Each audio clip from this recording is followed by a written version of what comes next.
Bienvenidas, bienvenidos a Observatorio Semanal. El día de hoy vamos a hablar de uno de los problemas más lacerantes, al menos desde mi punto de vista, que enfrenta no solo la sociedad mexicana, pero en particular la sociedad mexicana del presente: los asesinatos de mujeres, los llamados feminicidios. Omaira, quizá lo primero que hay que hacer es explicar al auditorio qué es un feminicidio y por qué se cataloga como tal y no simplemente como un homicidio, como muchas personas se preguntan. Sí, gracias. El feminicidio es un crimen de odio, es una expresión de la violencia contra las mujeres y que tiene la particularidad de que este crimen tiene como finalidad terminar con la vida de las mujeres. Entonces, justo porque es una expresión de violencia contra las mujeres, considerada una de las más crueles, ¿no?, de las más extremas, tiene como particularidad que se expresa el odio, que se expresa la misoginia, el machismo que impera en ciertas sociedades como la mexicana y que atenta contra la vida, la integridad, la libertad, la salud de las mujeres. Entonces, al final, el feminicidio se convierte en un delito, porque justamente esos asesinatos de mujeres tienen, o las características que presentan esos crímenes tienen que ver con lo que representa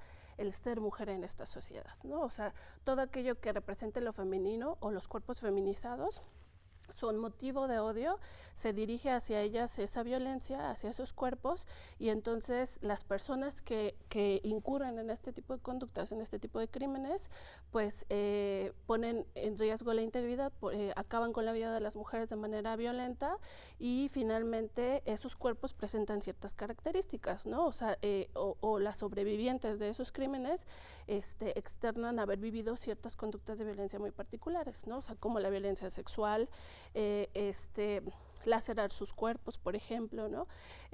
Mensajes con connotaciones sexuales, se exhiben los cuerpos como una manera de decirle a la sociedad esto les pasa a las mujeres en esta sociedad, esta es su sanción por ser mujeres, y también tiene que ver con la perspectiva de posesión sobre los cuerpos, ¿no? Los criminales o las personas que incurren en este tipo de conductas lo que hacen es darle un mensaje a la sociedad en donde estos cuerpos nosotros los poseemos y nosotros tenemos la capacidad de decidir en qué momento terminar con esas vidas. Elisa, si fuera uno o dos casos ya sería suficiente para que fuera un tema de escándalo y un tema, digamos, digno de ser reconstruido en toda su gravedad, en toda su crueldad, en toda su violencia.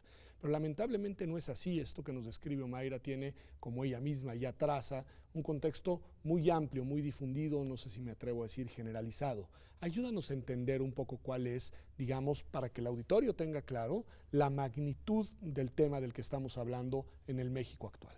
Bien, Pedro, pues muchas gracias por la invitación para hablar de este tema tan doloroso, tan preocupante. Coincido con lo que señalabas al inicio del programa. Es uno de los problemas más graves para la sociedad mexicana. Hay que decirlo, México lamentablemente ocupa el primer lugar en América Latina en feminicidios. Como bien lo señalabas, podía ser uno o dos crímenes de odio y ya serían motivo de preocupación y para que se generaran todos los mecanismos para atenderlo. Sin embargo, estamos hablando de un problema de magnitudes realmente enormes en nuestro país. De acuerdo con ONU Mujeres, se habla de una cifra de 9 mujeres al día que son víctimas de feminicidio. Esto es verdaderamente terrible. 9 mujeres al día. Al día. Diario. 9 mujeres que diario sufren este horror que nos ha descrito Mayra. Digo, es que hay que decirlo para, digamos, dimensionar el asunto.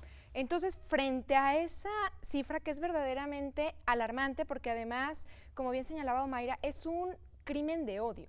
Es la forma de violencia extrema contra las mujeres, entonces deberían tomarse todas las medidas. Quisiera señalar que en este sentido contamos con algunos datos, que hay diagnósticos, pero que también por la gravedad y la complejidad de esta problemática se requieren estudios y análisis mucho mayores.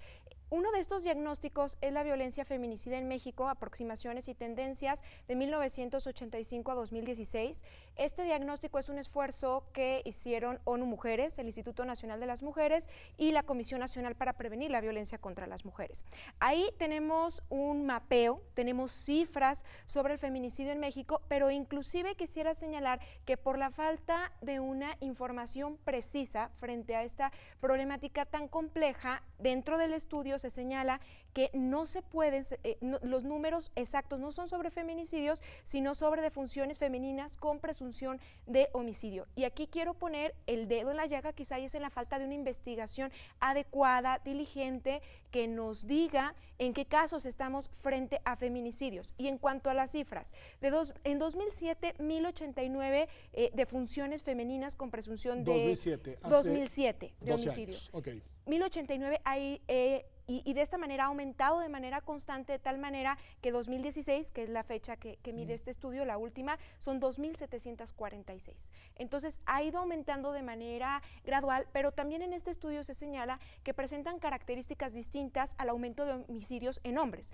Por eso la necesidad de tener esta perspectiva diferenciada, este enfoque diferencial para los homicidios violentos de mujeres por razón de género. Ok, por razón de género, que es el punto que Omaira más advertía, que hay ahí, digamos, consideraciones de odio particulares hacia lo femenino, decías, hacia los cuerpos femeninos o los cuerpos feminizados. Y considerando lo que dice ella, el tipo penal, como tipo penal, pues es a partir del 2011, entonces tal vez las cifras podríamos tener como ciertas particularidades. Sin embargo, las características de los crímenes permanecen, ¿no? Entonces esos crímenes del 2007 al 2011 que podemos contar con un tipo penal y del 2011 al 2018, la definición jurídica, esos crímenes, exacto, permanecen, siguen vigentes, e incluso podemos hablar que la violencia o las expresiones sobre esos cuerpos se han recrudecido, ¿no? Porque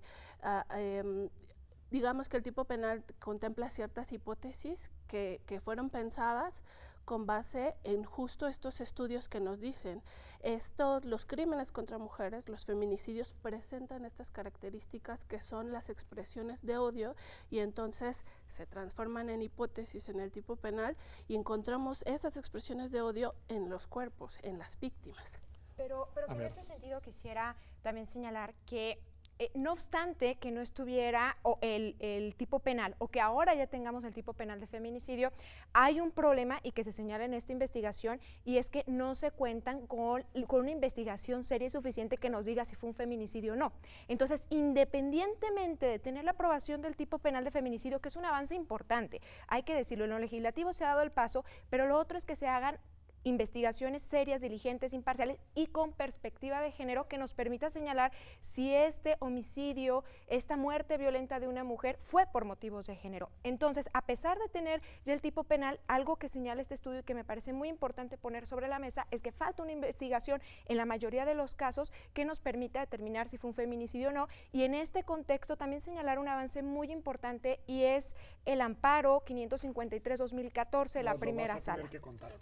Cuéntanos qué es, porque aquí el auditorio... El caso Mariana Lima de la Suprema Corte de Justicia de la Nación, donde justamente se señalan cuáles son los estándares para investigar con perspectiva de género, y se señala que es una obligación de todas las procuradurías, no solo en ese caso concreto, y eso es muy importante de las sentencias, de los amparos, porque en efecto es para el caso en concreto, pero a través de la jurisprudencia se van estableciendo estándares que son aplicables para todos los casos, y cómo investigar con perspectiva de género es una obligación, no está a disposición de las fiscalías y de las procuradurías. A mí, Mayra, tú eres litigante y me han dicho mucho que las fiscalías, las procuradurías prefieren no clasificar como feminicidio a los, déjame decirlo así, homicidios de mujeres, para, entre otras cosas, ir un poco maquillando las cifras de lo que está sucediendo. ¿Es real, no es real? ¿Qué podemos decir de eso? Y es muy preocupante. Efectivamente, el tema no solamente de la clasificación de los delitos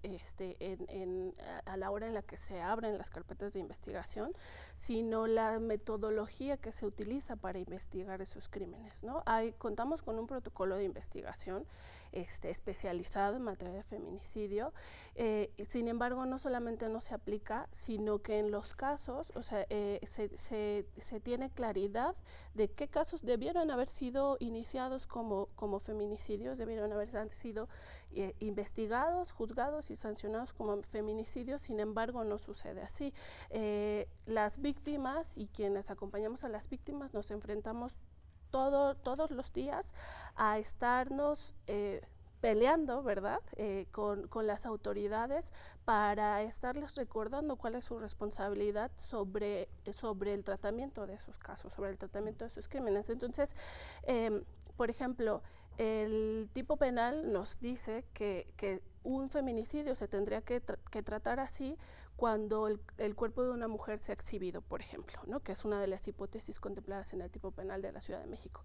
Sin embargo, vemos que los casos donde se encuentran cuerpos de mujeres en la vía pública, las carpetas no se abren como feminicidios, se abren como homicidios, incluso casos muy graves en donde tenemos suicidios, ¿no?, como es el caso del Lesbi, que está ahora en litigio y que ha habido una serie de señalamientos sobre el trabajo de la Procuraduría que al final de cuentas tiene como resultado no solamente que no se ha sancionado a la persona responsable de ese crimen, sino que a la víctima no se le repare debidamente el daño y sus derechos no sean restituidos. Un tema importante, Elisa, ahora mencionó de pasada, Mayra, el tema Ciudad de México, dijo, pero nada más entender un poco la distribución geográfica del tema, porque nuestro auditorio es de todo el territorio nacional y se podrá estar preguntando ¿y dónde sucede esto? Sabemos de Juárez, sabemos del horror de Catepec, sabemos, pero un poco cuál es la geografía de este horror. Bueno, pues en este estudio que les comentaba de la violencia feminicida en México, aproximaciones y tendencias, justamente hacen lo que denominan geografía del feminicidio. Entonces, está por entidad federativa. ¿Cuáles son las entidades federativas que tienen mayor número de feminicidios y las que menos? Y hay que decir con tristeza que no hay una entidad federativa que no tenga feminicidios. El estado que tiene mayor número de feminicidios es Colima, por mucho, es Colima. Y se hace un análisis a través de la tasa de feminicidios, del porcentaje frente a la población. Porque, a ver, siempre se ha dicho que el mayor número de feminicidios está en el Estado de México, y eso es cierto. El tema es que el Estado de México concentra es la entidad federativa con un mayor número de población. Okay. Entonces, haciendo un análisis por tasa, exacto. Si contrastas con la población, entonces es Colima, después Guerrero, Zacatecas, Chihuahua, Morelos, Baja California y Tamaulipas, con tasas altísimas de feminicidio. Sinaloa, Michoacán, Oaxaca y el Estado de México son las entidades federativas con un mayor número de feminicidios, y las dos que menos son Yucatán y Aguascalientes, pero también con presencia de esta dolorosa situación que es el feminicidio. No mencionaste Chihuahua, me parece, ¿sí? Chihuahua está en el... Digo yo por el tema de supuesto, Juárez, y que ha sido icónico, digamos, lo que sucedió y sigue sucediendo, hay que decirlo, en Juárez. En Ciudad Juárez, sí, es el 4, sí, después Colima, Guerrero, Zacatecas y Chihuahua. Es decir, los niveles en todo el territorio nacional son muy altos. Me parece muy importante esto que haces de proponernos mirarlo como tasa en relación al número de población y el número de feminicidios, y ahí ves la magnitud del problema. Real. Porque de lo contrario se diluye y pareciera que es una cuestión únicamente, digamos, de números duros y no de números relativos, ¿no? Por supuesto, y además que Colima, una entidad federativa con una población pequeña, pero que tiene una altísima tasa de feminicidios. De hecho, hay que señalar, Colima tiene una alerta de violencia de género, como buena parte de los estados en nuestro país. ¿Qué es esto de una alerta? La alerta de género es un mecanismo previsto en la Ley General de Acceso a las Mujeres a una Vida Libre de Violencia. Es una ley que vale para todo el país. Sí, para todo el país, y cada entidad federativa también tiene una ley local. Sin embargo, el mecanismo está previsto en la Ley General. Es un instrumento que se diseñó, que se pensó para atender de manera urgente territorios o comunidades concretas en donde se considera que están en una situación extrema de violencia contra las mujeres, ¿no? Entonces, digamos que el mecanismo lo que pretende, o este instrumento lo que pretende, es que se implementen una serie de acciones focalizadas en ese territorio para atender la violencia contra las mujeres, y que pueden ser tanto de política pública como de reforma legislativa. La Ciudad de México actualmente tiene una solicitud de declaratoria de alerta de género, particularmente por el tema de acceso a la justicia, y que, digamos, que esta solicitud, a diferencia de las otras, pues se tiene considerado que precisamente lo que se está solicitando como política pública o como reforma legislativa es que se transforme las instituciones de procuración y administración de justicia que permitan que justamente estos crímenes no queden en la impunidad. Y que no queden además, digámoslo así, obscurecidos, pasados, digamos, detrás de la cortina para que no se les mire como lo que son. Vamos a un corte y regresamos. Sé que quieres decir algo, Elisa, sí, pero te doy la palabra inmediatamente volviendo, porque más, entre otras cosas, quiero que me ayuden a entender, si es que logramos entender, cuáles pueden ser las causas, cuál puede ser el motivo, cuál puede ser la explicación de que esto nos esté sucediendo en México. Ya volvemos aquí a Observatorio Semanal.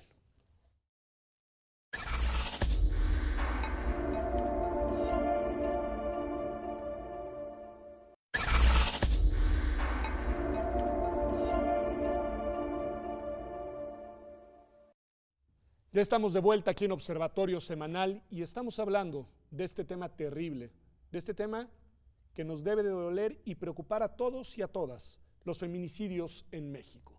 Lisa, querías decir algo antes del corte. Estábamos hablando de este tema de las alertas de género, de la existencia de una ley general que además se replica en las entidades federativas con leyes particulares, y Omaira nos advertía que en el caso específico, por ejemplo, de la Ciudad de México, se está buscando hacer una reorganización legislativa, pero también organizacional, para atender este tema en toda su gravedad, en toda su seriedad, en toda su magnitud.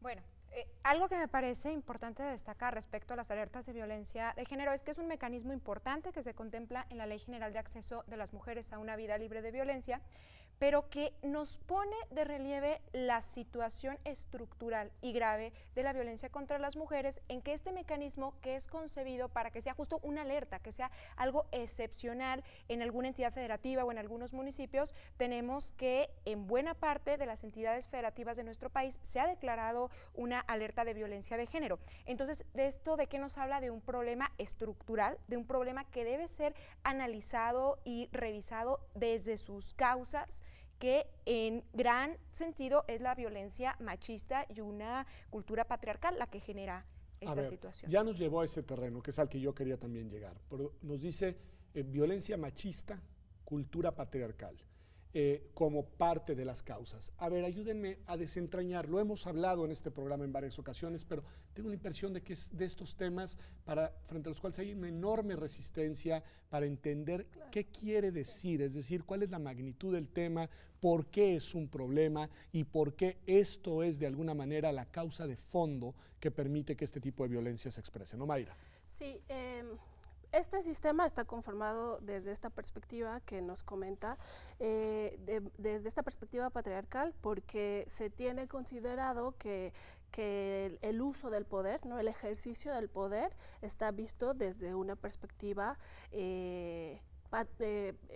machista, desde una perspectiva en donde cierto grupo, que en este caso tendrían que ser los hombres, tienen un control sobre los cuerpos, sobre las vidas de las otras personas, que somos las que tenemos menos poder, ¿no? Desde esta perspectiva que va haciendo, digamos, que forma parte de nuestra idiosincrasia, se van construyendo ideas sobre los cuerpos de las mujeres y sobre los roles que tenemos que cumplir las mujeres. Que sería este tema de lo que llamamos la perspectiva de género, el tema que tiene con los roles asociados a una determinada cultura. Justo la perspectiva de género nos permite entender, es una herramienta que nos permite entender que justamente este sistema está estructurado desde esa perspectiva y que ha tenido consecuencias negativas sobre la vida de las mujeres, tan negativas que ahora estamos las mujeres todo el tiempo defendiendo nuestro derecho, sobre todo nuestro derecho a la vida y nuestro derecho a la seguridad personal, ¿no?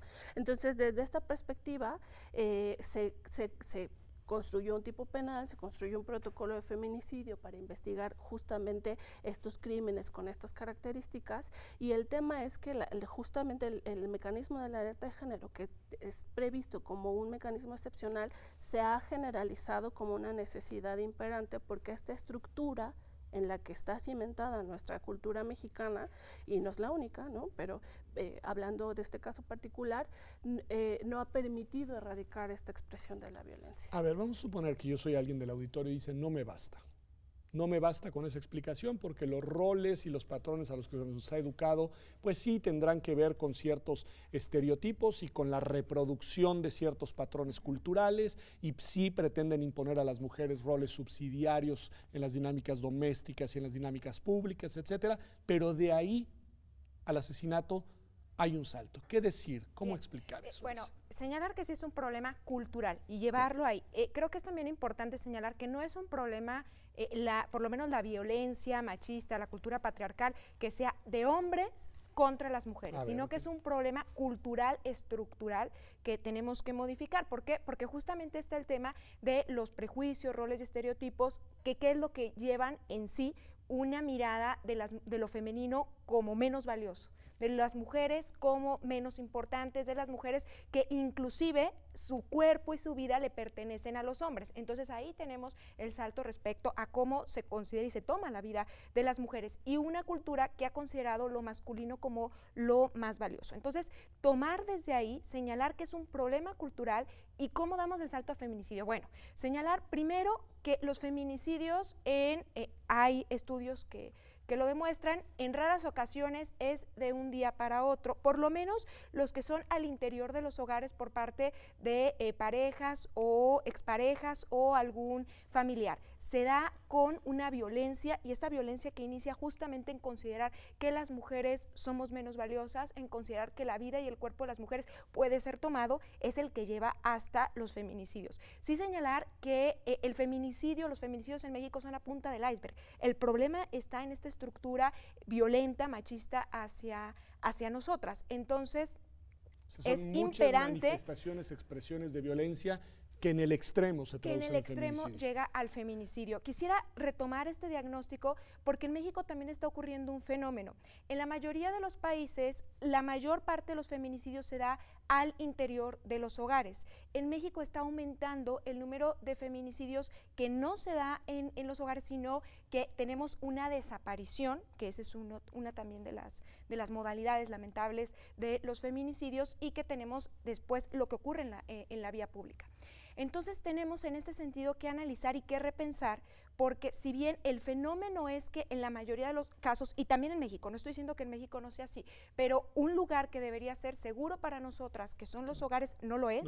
Es un lugar peligroso, es un lugar violento para nosotras, que en México está aumentando también la violencia feminicida en la vía pública, en la vida pública de las mujeres. Se explica, como tuvimos ya oportunidad de estar en este programa con anterioridad, en este aumento de la violencia mucho, en que nosotras hemos empezado a salir más a la vida pública, y que justo por la violencia machista y patriarcal la respuesta es violenta, es decir, este no es tu lugar, este no es tu rol. Exactamente, y genera violencia, y es lo que tenemos que modificar en las estructuras. Sí, puedes hacer una aportación a lo que nos comentaba, es que efectivamente el feminicidio no es... no podemos hablar que únicamente los hombres cometen feminicidios y que solamente... Esto que nos decía bien Elisa, de que en realidad es un patrón cultural en el que esa violencia está inserta, digamos, en las dinámicas sociales. Sin embargo, lo que nos ha dicho la experiencia en el tratamiento de los casos es que es en su mayoría, son en su mayoría los hombres los que cometen este tipo de crímenes. Sí, por supuesto, pero justo lo que me refería es que el problema cultural y estructural no es nada más los hombres lo reproducen, sino que es un problema cultural que se reproduce, y por supuesto con consecuencias negativas para nosotras en mucha mayor medida, y coincido contigo, sí, el mayor número de feminicidios son cometidos, la gran mayoría, de hecho creo que es más del 95% de acuerdo con este diagnóstico, que los hombres son los que cometen el feminicidio, pero si vemos el feminicidio como la punta del iceberg y un problema bajo estructural, entonces tenemos que, me gustaría sí llevar la mirada no solo al feminicidio, sino de la violencia machista, que era la que nos referíamos, a un problema cultural, porque si no, me parece que nos encasillamos en que es un tema de hombres respecto de mujeres, y no es así, es un problema cultural el que nos tiene. Yo coincido con ella,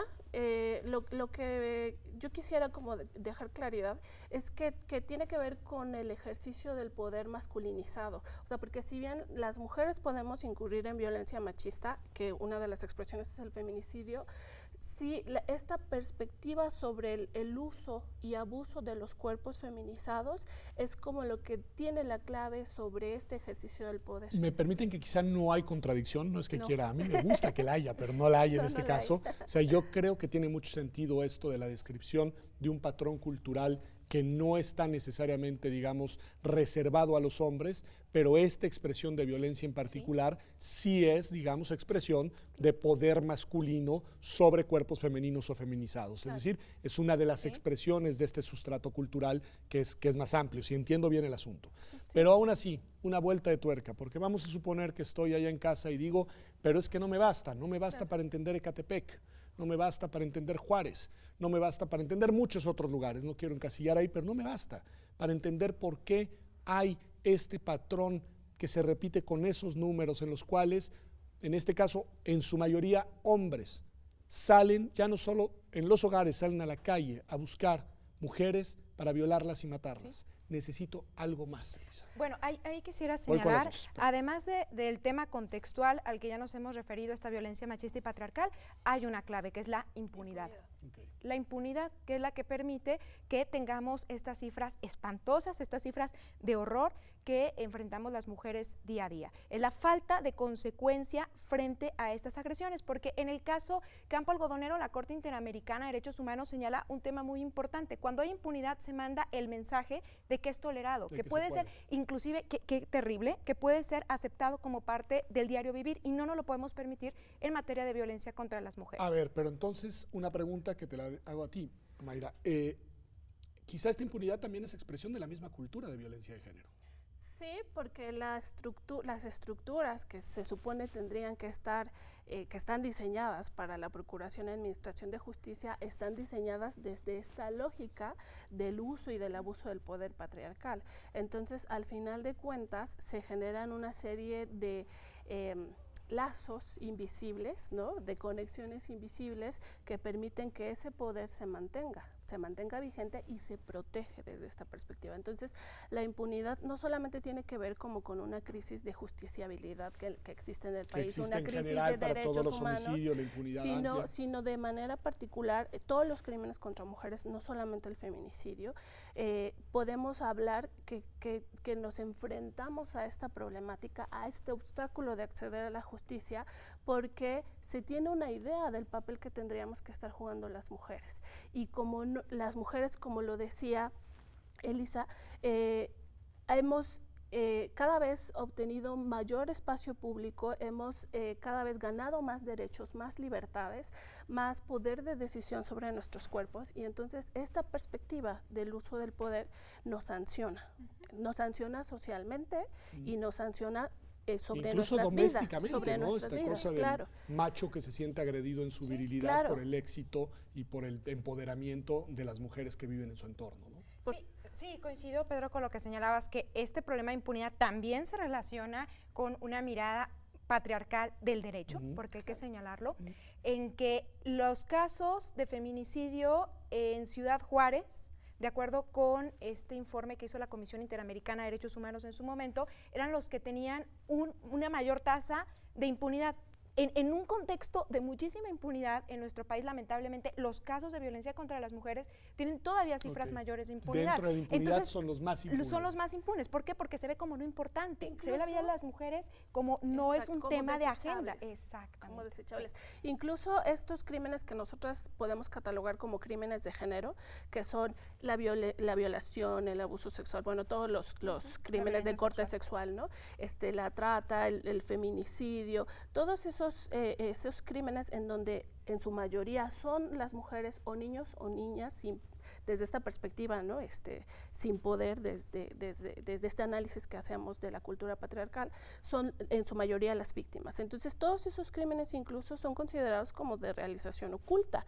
¿Por qué? Porque es en el espacio privado en donde se llevan a cabo estos crímenes. Que además me lo decían nos lo decían muy bien ambas, este tema de que uno debiera de pensar que el hogar es el lugar en el que las mujeres están más seguras todas las personas, no solo las mujeres, y lamentablemente no es así. Es un lugar de riesgo. Tenemos una idea del feminicidio como muy romántica, muy romantizada, en donde está el feminicida agazapado así en la oscuridad esperando a su víctima. No, la mayor parte de los feminicidas son personas cercanas a la víctima. Bueno, y ahí me lleva una cuestión con la que hago el corte y dejo, digamos, el tema para la entrada.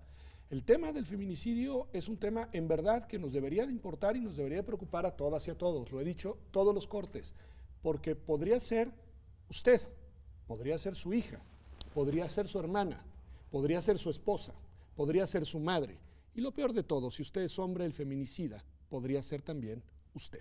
Ya volvemos aquí, a Observatorio Semanal.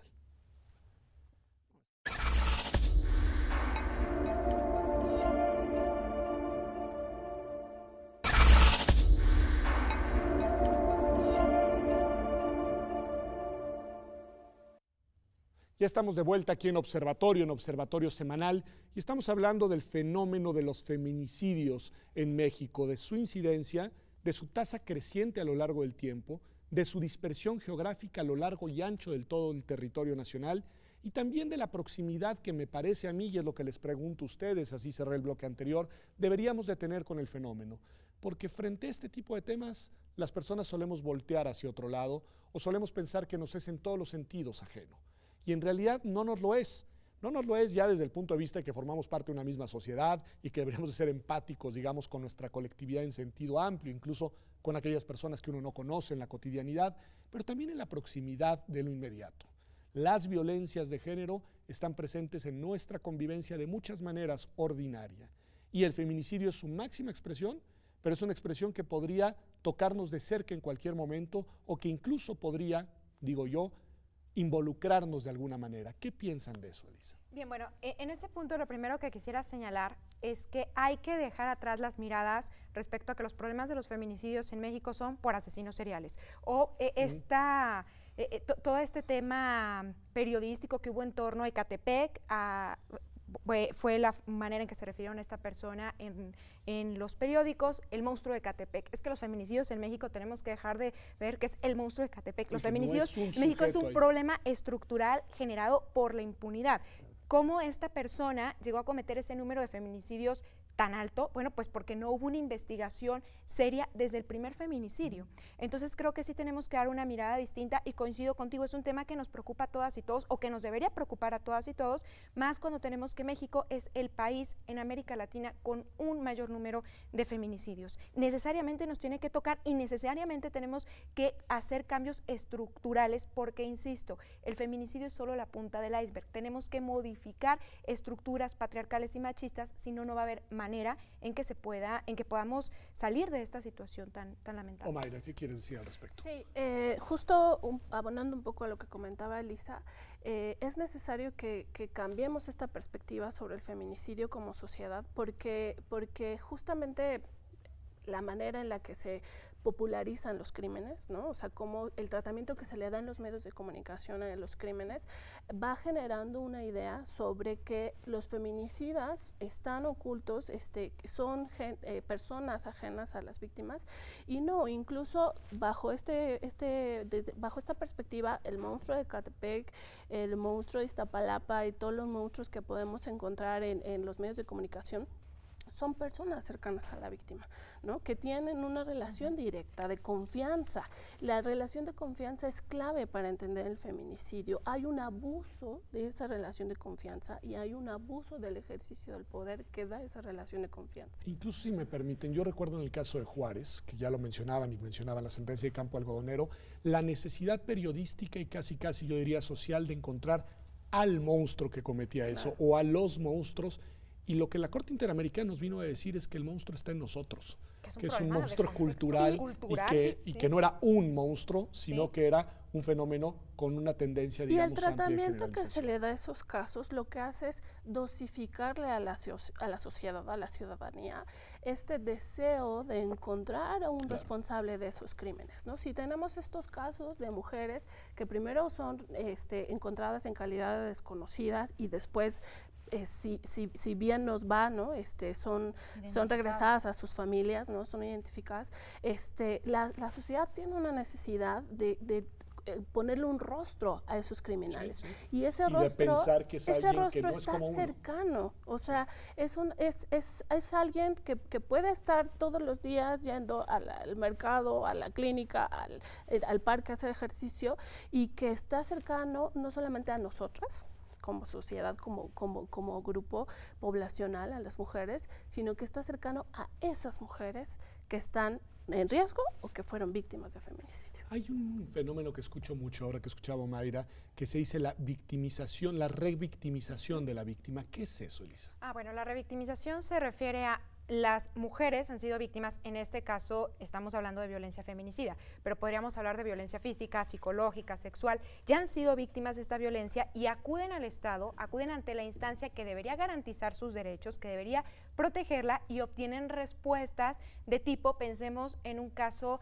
de violencia sexual, usted cómo iba vestida, usted llevaba minifalda, o en caso de violencia física al interior de la familia, pues qué le hizo usted a su marido para que le pegara. Ese tipo de respuestas es a lo que se le denomina revictimización, por un lado. O también a la te falta... responsabilizo de haber provocado la situación que te pasó. Y me generas a mí como víctima, me pones como la responsable de esa situación, eso por un lado. También la falta de acción adecuada, la falta de una investigación genera revictimización. En la Ley General de Acceso de las Mujeres a una Vida Libre de Violencia, esta revictimización se le denomina violencia institucional. Es esta respuesta que da el Estado que en lugar de garantizar los derechos de las mujeres víctimas de violencia, lo que genera es todavía una violencia secundaria. Entonces, por eso tan importante que en el Estado, que todo el Estado, todos los agentes estatales, particularmente aquellas que tengan un contacto con mujeres víctimas de violencia, tengan una formación y una sensibilización en perspectiva de género y derechos de las mujeres. Mayra. Sí, el caso de Campo Algodonero, perdón, el caso de Mariana Lima, el caso del monstruo de Iztapalapa son ejemplos clarísimos de cómo podemos encontrar la violencia institucional, ¿no? Para las víctimas. Finalmente, o sea, el monstruo de Iztapalapa se pudo haber evitado, o sea, los crímenes de esa joven perdón, y la privación de la libertad de esas jóvenes y de ese joven se pudieron haber evitado si se hubiera atendido adecuadamente a la mamá, a Clara Tapia, de esos jóvenes, de esas jóvenes. La sentencia de Campo Algodonero se pudo haber evitado si el Estado de Chihuahua, el gobierno del Estado de Chihuahua, hubiera implementado una serie de acciones necesarias para atender. Las famosas 72 horas. Exacto. ¿No? Y Mariana Lima, la sentencia se hubiera evitado si se hubiera investigado con debida diligencia. Entonces, al final de cuentas, todos estos casos paradigmáticos que conocemos sobre estos litigios que llegan a los medios de comunicación, pues lo único que hacen es evidenciar la falta de acceso a la justicia para las víctimas y cómo el Estado, en lugar de cumplir con su responsabilidad de atenderles adecuadamente, no solamente les negó ese derecho, sino que además violentó otros derechos, ¿no? O sea, de refilón colocó a las víctimas en indefensión. A ver, escuchándolas me parece entonces que para enfrentar este tema, que es lo que nos gustaría pues incidir socialmente en irlo, digamos, pues a mí me gustaría extirpando de nuestra convivencia social de manera definitiva, digo, tendencialmente, entiendo que la pinza se cerraría por dos lados. Por un lado, todo lo que tiene que ver con el azarosísimo y complicadísimo, digamos, esfuerzo de cambio cultural, ¿no? Que hay algo fundamental, que eso empieza desde hoy y sobre todo hacia las nuevas generaciones, en fin, hay un gran... Y por el otro lado, un cambio institucional. De actitud, de patrones, de reglas, de procedimientos y de actuaciones. Sí, sin lugar a dudas. Bueno, ya te referías a Campo Algodonero, donde le dicen al Estado mexicano es que no es una persona en específico, sino un problema estructural. En este sentido, también lo que obligan en Campo Algodonero como una de las medidas de reparación más importantes, más ambiciosas en el buen sentido de la palabra que yo he leído en sentencias de Corte Interamericana, está en Campo Algodonero cuando le dicen a México tienes que modificar ese patrón cultural de violencia machista. Entonces, por un lado tenemos este tema, pero por otro también las instituciones. En la propia sentencia, Campo Algodonero es de verdad que un instrumento muy importante para quienes nos dedicamos, para quienes hacemos de la defensa de los derechos de las mujeres y bueno, de las víctimas de violencia nuestra vida, y para las instituciones debería ser esta hoja ruta, esta hoja que nos diga hacia dónde. En Campo Algodonero también se señala que no basta con tener las normas, porque en México tenemos la normativa puesta, tenemos todo el desarrollo en cuanto a lo legal respecto a los derechos de las mujeres. Ya nos hemos referido a la Ley General de Acceso de las Mujeres a una vida libre de violencia, tenemos puesta el tema del marco jurídico. Ahora el paso que considero más importante es que en las instituciones se ha cumplido ese marco jurídico y se han garantizado de manera efectiva los derechos de las mujeres, que se encuentran ampliamente reconocidos desde el artículo 1 constitucional, que reconoce también los derechos humanos de fuente internacional. Entonces, en este sentido, creo que sí va a un tema cultural que nos toca a todas y todos modificar, pero también a cuestiones institucionales muy puntuales. Yo veo dos temas importantes también relacionados con la sentencia de Campo Algodonero. Uno es que sí debe haber una vocación transformadora, ¿no? Una restitución del tejido social que ha posibilitado este tipo de crímenes, que los ha permitido socialmente, pero otra también creo que tiene que ver con la sanción a quienes no cumplen con sus responsabilidades. O sea, y también eso no solamente identificar a los responsables de los feminicidios y pues llevarlos ante la justicia, sino también dirías sanción a los funcionarios servidores públicos que no okay. cumplen con su responsabilidad de investigar con debida diligencia, porque al final este caldo de cultivo del que hablábamos al principio del programa, que es el que posibilita que el feminicidio siga vigente, en ese caldo de cultivo también participan servidores y servidoras que finalmente están reproduciendo esta perspectiva misógina sobre los cuerpos de las mujeres, y que al final de cuentas, si ellos no cumplen con su responsabilidad, que para eso son agentes del Estado, pues lo que genera es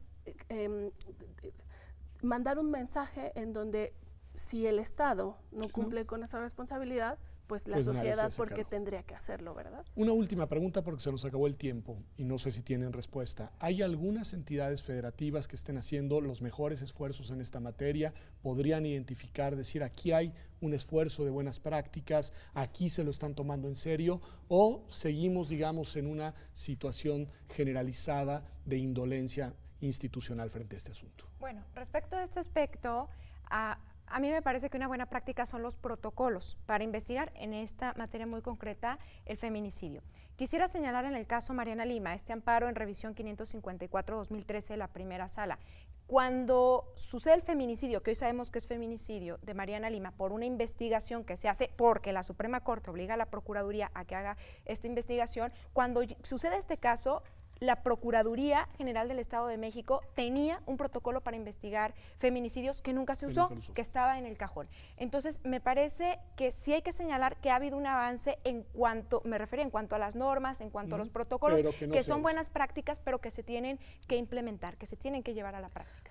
Yo creo que sí existen buenas prácticas. O sea, en diferentes entidades federativas sí hay buenas prácticas y lo podemos ir como nombrando. Sin embargo, el tema está en que esas buenas prácticas se quedan en anécdotas y que finalmente no hay una visión sistemática, generalizada, estratégica de cómo esas buenas prácticas tendrían que ser generales para todas las buenas prácticas. Ya hay esfuerzos individuales, se quedan aislados, esos esfuerzos se quedan aislados y al final de cuentas lo poquito que pudiste haber avanzado cuando la problemática sigue creciendo, pues te come esa buena práctica, y lo vemos con los protocolos son buenas prácticas, pero al final si ese protocolo solamente se aplica para 1, 2 o 3 casos, todo tu universo de casos al final de cuentas se van a quedar en la impunidad, y lo que vas a estar observando es que este es un país que no se preocupa por la vida de las mujeres. Pues muchísimas gracias a las dos. Me quedo con mucha información, con muchas reflexiones, con mucha preocupación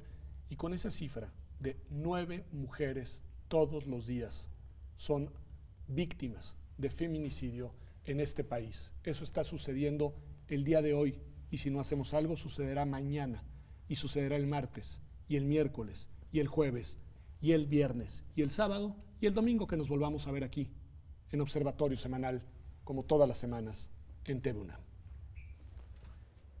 Listo.